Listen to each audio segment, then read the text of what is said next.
Karthi sir. ரொம்ப thanks sir. தேங்க்ஸ்லாம் வேணாம் sir. Information உடனே கிடைச்சதுனாலதான் இவ்வளவு சீக்கிரம் வர முடிச்சது.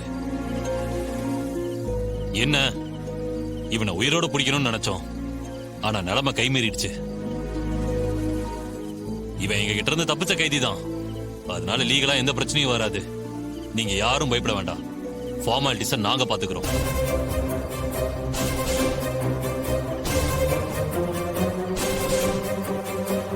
நான் வரேன் சார்.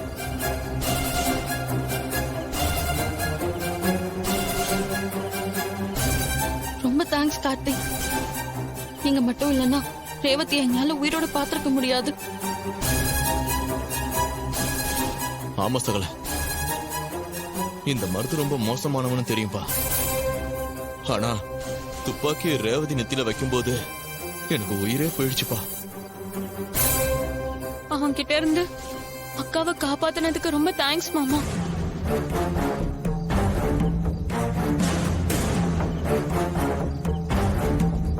அம்மா, கார்த்தி எவ்வளவு பெரிய விஷயம் பண்ணிருக்காரு. நீ ஏமா அமைதியாவே இருக்க? நீ எங்களுக்கு பண்ணது ரொம்ப பெரிய உதவி. இதை என்னைக்கும் நாங்க மறக்க மாட்டோம். கொஞ்சம் இரு வரேன்.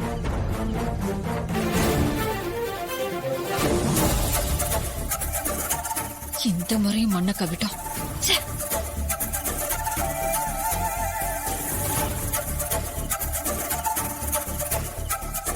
இந்தா செக்கப்படி. இதுல உனக்கு எவ்வளவு பணம் வேணுமோ அதை எழுதிக்கோ.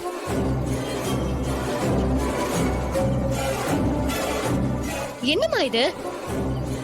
மாமா நமக்கு பண்ண உதவிய இப்படி பணத்தை கொடுத்து அசிங்கப்படுத்துறீங்க.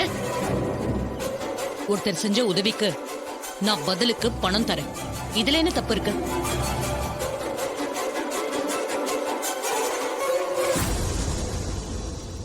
செக்க வாங்கிக்கோ. உனக்கு எவ்வளவு பணம் வேணும்னாலும் இதுல எழுதிக்கோ. பணத்தால எல்லாம் என்ன ஈடு கட்ட முடியாது அத்தை.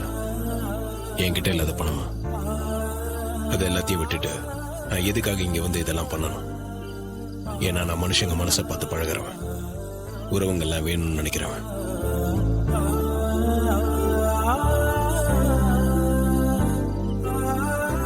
தாத்தா பாட்டியோட ஆசைப்படி ரெண்டா பிரிஞ்சிருக்க நம்ம குடும்பத்தை ஒண்ணு சேர்த்து எல்லாரும் ஒன்னா சந்தோஷமா வாழணுன்றதான் என்னோட ஆசை. அது என் அம்மாவோட கடைசி ஆசையும் கூட. அதுக்காக மட்டும்தான் நான் இங்க வந்திருக்கேன். நீ சொல்றது கனவுல கூட நடக்காது. அதான் காப்பாத்திட்டல்ல, கிளம்பு. அம்மா, என்னம்மா இப்படி எல்லாம் பேசுறீங்க? இது பாரு ரேவதி, பரம்பரை பகைய அவ்வளவு ஈஸியா என்னால மறக்க முடியாது.